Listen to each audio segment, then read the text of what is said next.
Envoie ton Esprit Saint, ton feu d'amour divin, déploie ton cœur et viens nous sauver.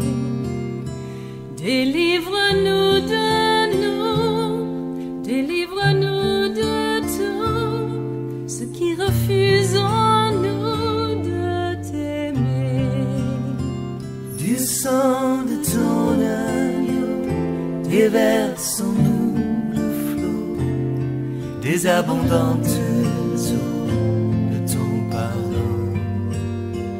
Viens inonder nos vies, restaure-nous, guéris ton Église.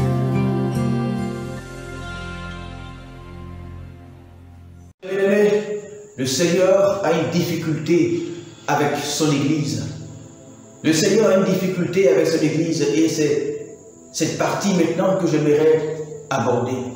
Le Seigneur a une difficulté avec son Église, mais pour comprendre ça, il faut que les chrétiens puissent aller au-delà de leurs intérêts. Il faut que les pasteurs puissent aller au-delà de leurs intérêts et que les chrétiens puissent voir l'Église au-delà de leurs propres intérêts et au-delà de leur communauté. Que les chrétiens puissent voir l'intérêt de Dieu au-delà de leur propre intérêt. Que les chrétiens puissent voir l'intérêt de Dieu au-delà de leur communauté. Que les chrétiens puissent voir l'intérêt de Dieu au-delà de l'intérêt de l'homme de Dieu. Vous voyez? Et c'est la chose la plus difficile aujourd'hui. Pourquoi? Parce que le Seigneur a une difficulté avec ses serviteurs, comme il me l'a dit. Le Seigneur a une grande difficulté avec ses serviteurs, comme il l'a dit. Il a dit que vous êtes rebelles. Et à comment vous êtes rebelles? Et j'ai lu le chapitre de Matthieu 21, où le responsable ou le maître du champ va responsabiliser, va donner son champ à des serviteurs, mais qui vont plutôt s'intéresser plus tard, n'est-ce pas, au champ et aux récoltes du champ, à la richesse qui se trouve dans le champ, dans l'église, la richesse des brebis, puisque l'œuvre même que le Seigneur leur a confiée, puisque la parole du Seigneur, puisque l'œuvre pour laquelle ils ont été appelés. Vous voyez? Et il va s'engager une contestation entre les serviteurs du Seigneur et le Seigneur lui-même. Et c'est ces choses que nous vivons aujourd'hui. C'est pourquoi les pasteurs ne vont pas vouloir forcément. Est-ce que vous savez que quelque part les pasteurs ne veulent pas que les chrétiens soient réellement unis? Est-ce que vous le savez que quelque part nos pasteurs, nous ne voulons pas que les chrétiens soient réellement unis? Nous ne voulons pas que les chrétiens s'aiment réellement. Nous ne voulons pas que les chrétiens s'aiment réellement. Pourquoi? Parce que lorsque les chrétiens vont s'aimer réellement, les chrétiens vont partager ce qu'ils ont. Vous voyez? Les chrétiens vont partager ce qu'ils ont. Et souvent, les leaders ne veulent pas ou n'aiment pas que les chrétiens partagent la plupart. C'est ce que le Seigneur m'a dit. Non seulement cela, mais c'est ce que j'ai constaté également, j'ai vu de mes propres yeux. Parce que en réalité, le pasteur estime que la richesse, le pasteur donc estime que les biens des chrétiens dans la communauté est égal à lui ses biens. Les salaires des chrétiens qui sont dans sa communauté, c'est comme c'est son revenu. C'est-à-dire, lui, il a 10%, n'est-ce pas, sur les biens de l'Église. Alors, imaginez-vous, si les chrétiens commencent à se partager leurs biens, vous voyez, si les chrétiens en eux commencent à se partager leurs biens, combien restera-t-il pour qu'ils puissent les mettre dans la corbeille? En réalité, beaucoup de pasteurs ne veulent pas que les chrétiens se partagent les choses. Et c'est pourquoi souvent ils diront que non, que le social ne se fait pas comme ça. C'est pas vrai. C'est pas vrai, ce sont des prétextes. Vous voyez? Mais l'objectif, ils voudront gérer les biens de l'Église. Sinon, l'Église, c'est qui? L'Église, ce sont les fidèles. Ils voudront avoir sous les yeux et ils diront que c'est ce que les apôtres ont fait. Ce n'est pas ce que les apôtres ont fait. Les apôtres recueillaient les ressources pour les partager aux chrétiens. Les apôtres dans l'église primitive, ils réunissaient, ils mobilisaient les ressources des chrétiens pour partager. Ils prenaient les ressources de ceux qui avaient, n'est-ce pas, pour les partager selon le besoin de chacun. C'est ce que la Bible dit. Et même Pierre a pu dire qu'il n'est pas bien que lui, il soit associé au partage, mais que le peuple même puisse choisir des personnes qui sont remplies de cet esprit et qui sont également sages, afin que ceux-là soient affectés à cette tâche-là. Quelle tâche?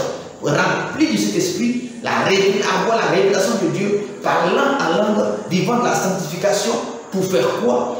Étant rempli de l'onction de Dieu, pour faire quoi? Pour partager, n'est-ce pas, les ressources de l'Église à qui? À ceux qui n'en ont pas.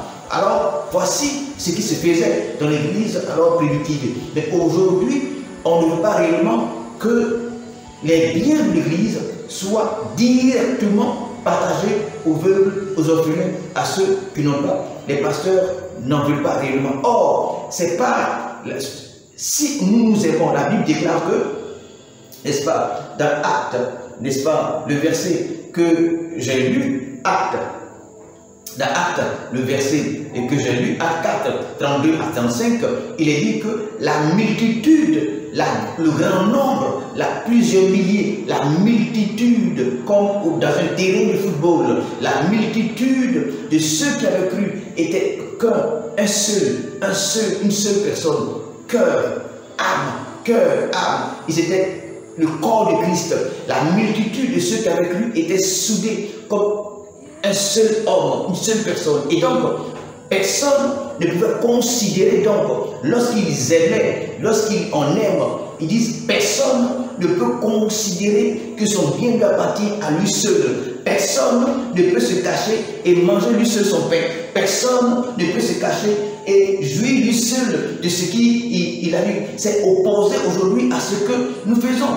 Parce que dans l'église primitive, dans la première église, il est dit que les apôtres avaient réussi à prêcher un véritable évangile. L'évangile de la repentance, l'évangile de l'amour, qui va faire de sorte que le peuple de Dieu va parvenir à être une seule personne, qu'un cœur, une âme. Et nul ne disait que son bien lui appartienne en propre. Nul ne pouvait jouir seul de son bien. Alors, n'est-ce pas? C'est pourquoi la grande grâce de Dieu, n'est-ce pas, était reposée sur tous. Car ceux qui possédaient, n'est-ce pas, apportaient. Je ne dis pas d'aller vendre des maisons, je ne dis pas. Mais ceux qui possédaient, ceux qui avaient, ne pouvaient pas, à cause de l'amour de Dieu, ne pouvaient pas bénéficier seuls, n'est-ce pas? L'individualisme n'était pas, n'est-ce pas, dans l'église à ce moment-là. Et la grande grâce de Dieu reposait sur eux tous.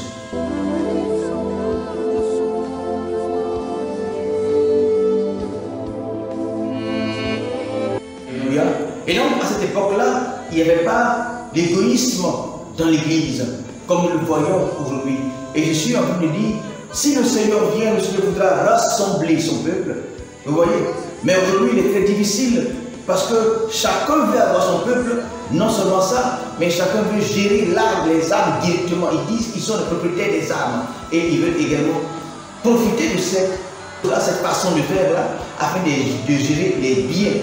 Et donc, pour pouvoir gérer les biens, il faut ruser.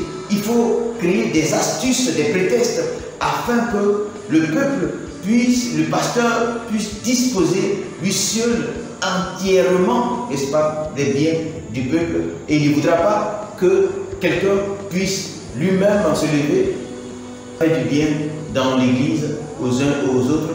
Le pasteur verra en cela que c'est dividende ou bien ce qu'il doit recevoir sera en train d'être, n'est-ce pas, gaspillé. Vous voyez?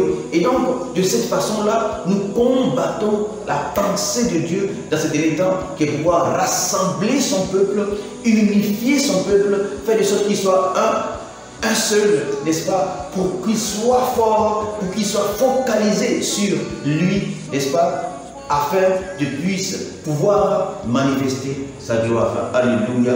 Dieu veut être un avec son peuple. Dieu veut être uni avec son peuple. Dieu veut que les yeux de son peuple restent focalisés sur lui. Et comme je le disais, s'ils ne sont pas remplis de Dieu, ils ne pourront pas résister. S'ils ne sont pas remplis de Dieu dans cet temps de l'affaire, avec cette pression à tous les niveaux, dans tous les domaines, dans chaque étape de nos vies, il y a des pressions énormes. Il y a la Bible déclare qu'il y a plusieurs antéchrists et les antéchrists sont en train de faire les œuvres dans tous les domaines d'activité, en fait de mettre des pressions, n'est-ce pas, sur le peuple de Dieu. Et si Dieu lui-même, la nature de Dieu n'est pas remplie en toi, au-delà de ta conversion, si la nature de Dieu lui-même n'est pas remplie en toi, frère, tu ne pourras résister, soeur, tu ne pourras résister. Si chaque jour tu ne restes pas focalisé sur Christ, mais que tu restes focalisé sur le bien-être de ce monde, tu ne vas pas être fidèle jusqu'à la fin.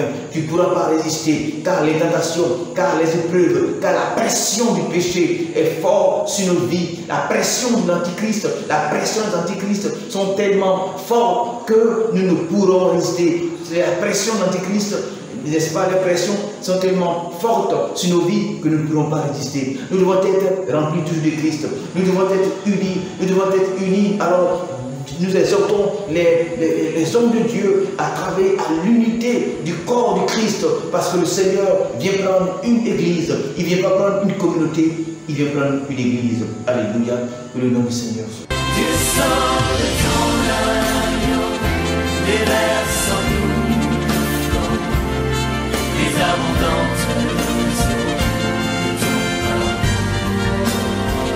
Viens inonder nos vies, restaure-nous, guéris ton église.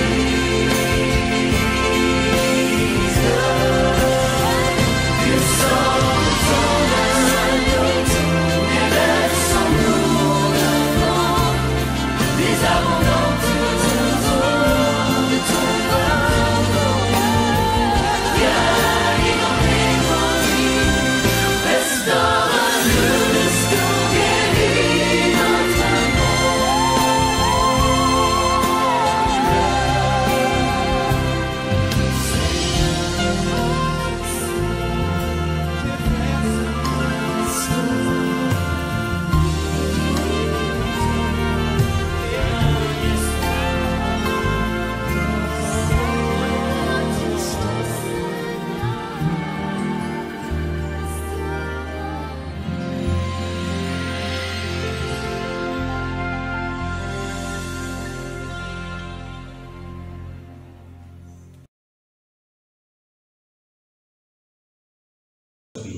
Allez.